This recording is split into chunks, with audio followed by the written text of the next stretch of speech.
नमस्कार दोस्तों, मैं दीपक कुमार आप सभी का आपके अपने YouTube channel excellent career academy में स्वागत करता हूं।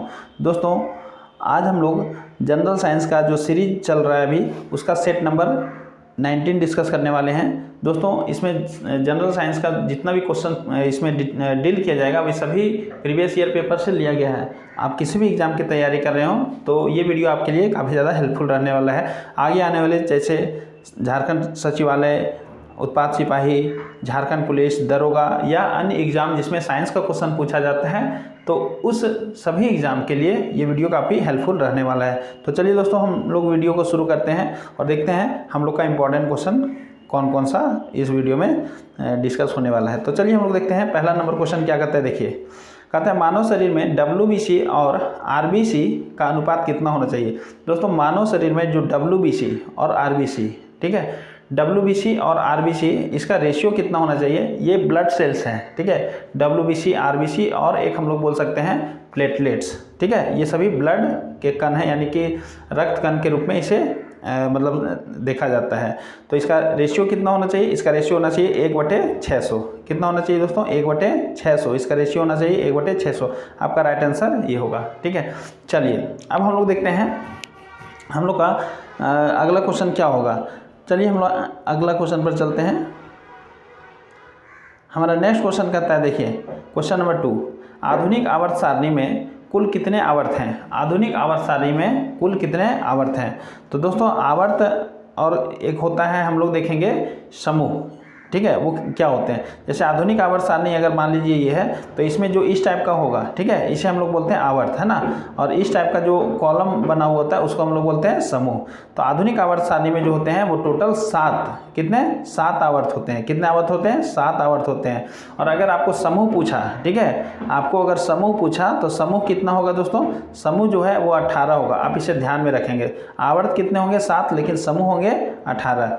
चलिए अब हम लोग देखते हैं दोस्तों, आपके लिए क्वेश्चन में छोड़ रहा हूं, आपको बताना है आधुनिक आवर्त सारणी का निर्माता किसे कहा जाता है। आप इसे कमेंट बॉक्स में बताइए, आधुनिक आवर्त सारणी का निर्माता किसे कहा जाता है।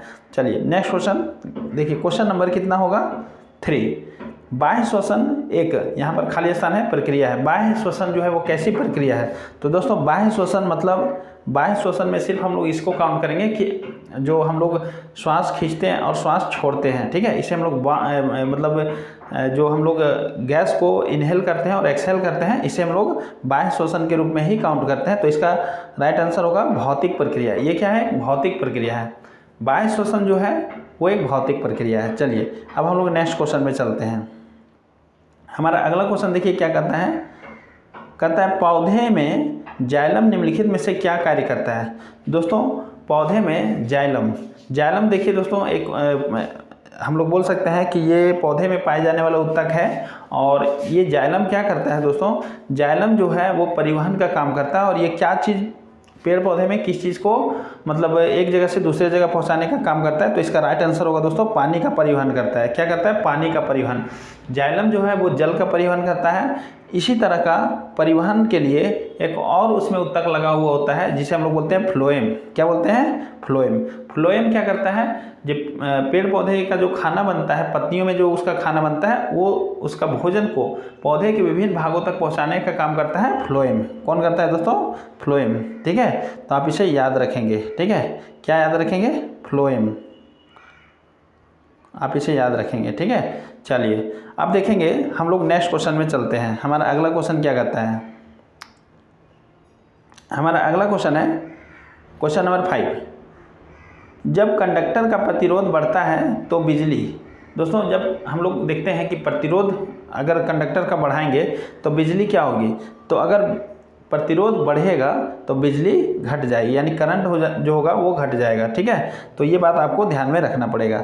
चलिए अब हम लोग नेक्स्ट क्वेश्चन में चलते हैं। हमारा अगला क्वेश्चन है क्वेश्चन नंबर 6। कहता है ऑक्सीजन अणु में ऑक्सीजन परमाणुओं के बीच खाली स्थान बॉन्ड होता है। तो कितना बॉन्ड होता है ये आपको बताना है। दोस्तों, यहाँ पर देखेंगे कि ऑक्सीजन अणु जो लिखाता है वो किस तरह से लिखाता है। ये ऑक्सीजन अणु का जो केमिकल फार्मूला होता है वो O2 होता है। अब ये तो इसका केमिकल फार्मूला हो गया, लेकिन ये O2 मतलब इसमें 2 परमाणु से मिल करके बना होता है। कितना परमाणु होता है ऑक्सीजन में, 2 परमाणु। एक ऑक्सीजन अणु बनने के लिए 2 परमाणु का जरूरत पड़ता है। तो ये जो 2 यहाँ पर थोड़ा सा हम इसको हटा करके लिख रहे हैं फिर से। ये देखिए एक ऑक्सीजन हो गया, दूसरा ऑक्सीजन हो गया, ये परमाणु हो गया ऑक्सीजन का। अब ये ऑक्सीजन जो जुड़ेगा तो यहाँ पर देखते हैं कि ये जो जुड़ता है तो वो कितना बॉन्ड बनाता है, एक नहीं ये 2 बॉन्ड से अटैच होता है। कितना बॉन्ड से अटैच होता है, 2 बॉन्ड से, यानी कि ऑक्सीजन अणु बनने के लिए 2 परमाणु का जरूरत पड़ता है और वो दोनों परमाणु जो है वो डबल बॉन्ड से अटैच होते हैं। तो इसका राइट आंसर क्या होगा दोस्तों, डबल बॉन्ड। ठीक है, देखिए अब आपको यहाँ पर एक क्वेश्चन में दे रहा हूँ कि जो नाइट्रोजन गैस होता है उसका फॉर्मूला होता है N2। इसमें भी जो होते हैं वो नाइट्रोजन के 2 परमाणु मिलकर के नाइट्रोजन का एक अणु बनता है। लेकिन आपको यहाँ ये बताना है कि नाइट्रोजन के बीच में, यानी 2 नाइट्रोजन परमाणु के बीच में कितना बॉन्ड होता है, ये आप मुझे कमेंट बॉक्स में बताइए। ठीक है, चलिए हमारा अगला क्वेश्चन दोस्तों, यहाँ पर हम लोग देखेंगे निम्नलिखित अंगों में से कौन सा श्वसन तंत्र का हिस्सा नहीं है। जो दिया हुआ अंग है उसमें कौन जो है वो श्वसन अंग का हिस्सा नहीं है। तो इसका राइट आंसर होगा दोस्तों पेट। पेट जो है वो श्वसन अंग का हिस्सा नहीं है। बाकी हम लोग देखेंगे कि श्वास नली जो है वो श्वसन अंग का, मतलब एक श्वसन अंग ही उसको बोल सकते हैं, श्वसन तंत्र का हिस्सा है। फेफड़ा श्वसन तंत्र का हिस्सा है। नाक भी जो है वो श्वसन तंत्र में ही उसको काउंट किया जाता है। तो पेट जो है वो श्वसन तंत्र का हिस्सा नहीं है। तो इसे आप ध्यान में रखेंगे। क्या कहता है, उस प्रक्रिया को क्या कहते हैं जिसके द्वारा तरल एक गैस में बदल जाता है, यानी तरल पदार्थ जो है वो गैस में बदल जाता है। जैसे आप देखेंगे कि पानी अगर रखेंगे तो वो क्या होगा, भाप बन करके उड़ जाएगा। ठीक है, तो इसका राइट आंसर क्या होगा दोस्तों, इसका राइट आंसर होगा वाष्पन। ठीक है, क्या होगा, वाष्पन। आप इसे याद रखेंगे, वाष्पन। चलिए अब हमारा नेक्स्ट क्वेश्चन क्या होगा देखते हैं। हमारा अगला क्वेश्चन है क्वेश्चन नंबर 9। मानव शरीर प्रणाली में गुर्दे का क्या कार्य है। दोस्तों मानव शरीर प्रणाली जो है उसमें गुर्दे का क्या काम होता है। गुर्दा दोस्तों जिसको हम लोग किडनी के नाम से भी जानते हैं।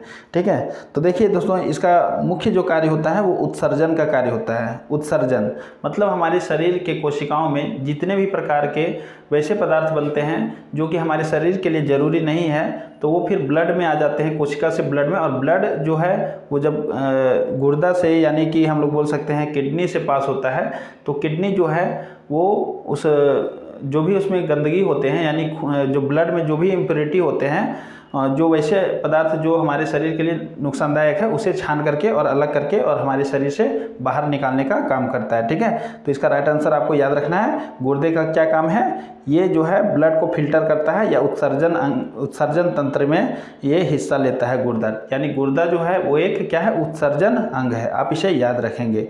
चलिए हमारा अगला क्वेश्चन क्या है देखिए। हमारा अगला क्वेश्चन है रक्त में चीनी की मात्रा बढ़ जाने से निम्नलिखित में से कौन सा रोग होता है। दोस्तों रक्त में यानी ब्लड में अगर शुगर का मात्रा बढ़ गया तो कौन सा रोग होता है। तो इसका राइट आंसर होगा दोस्तों मधुमेह, जिसको हम लोग डायबिटीज़ के नाम से भी जानते हैं। मधुमेह रोग हो जाता है। ठीक है, और दोस्तों मधुमेह रोग जो होता है वो क्यों होता है, क्योंकि हमारे ब्लड में जो इंसुलिन का जो मात्रा होता है वो उतना प्रॉपर मात्रा में नहीं बन पाता है हमारे खून में, मतलब हमारे खून में उतना प्रॉपर मात्रा में उपलब्ध नहीं हो पाता है, जिसके कारण जो है वो ग्लूकोज जो है, ठीक है, ग्लूकोज अनियंत्रित रूप से हमारे ब्लड में बढ़ना शुरू हो जाता है। और हम लोग देखेंगे दोस्तों इंसुलिन का जो निर्माण करता है वो कौन करता है। इंसुलिन का निर्माण जो है वो पैनक्रियाज करता है। ठीक है, तो आप इसे याद रखेंगे। अगर आपसे क्वेश्चन पूछा जाए कि ब्लड में ग्लूकोज की मात्रा को कौन सा हार्मोन जो है वो उसको नियंत्रित करता है, तो आपका आंसर होना चाहिए इंसुलिन हार्मोन। ठीक है, तो आप याद रखेंगे। तो जो मधुमेह से ग्रसित व्यक्ति हैं उन्हें इंसुलिन हार्मोन का इंजेक्शन भी लेना पड़ सकता है। ठीक है, तो आप इसमें इतना बात याद रखेंगे। तो दोस्तों इस वीडियो में हम लोग 10 क्वेश्चन डिस्कस किए और ये सभी क्वेश्चन आपके एग्जाम के लिए काफ़ी ज़्यादा हेल्पफुल होने वाले हैं। तो आप इसे बढ़िया ढंग से आप रिवाइज करके आप इसे बार बार इसे मतलब रिवाइज कीजिएगा, तो आपको बहुत ही अच्छे ढंग से इसका सारा आंसर जो है वो क्लियर हो जाएगा। तो दोस्तों इस वीडियो में इतना ही, मिलते हैं नेक्स्ट वीडियो में। वीडियो देखने के लिए धन्यवाद।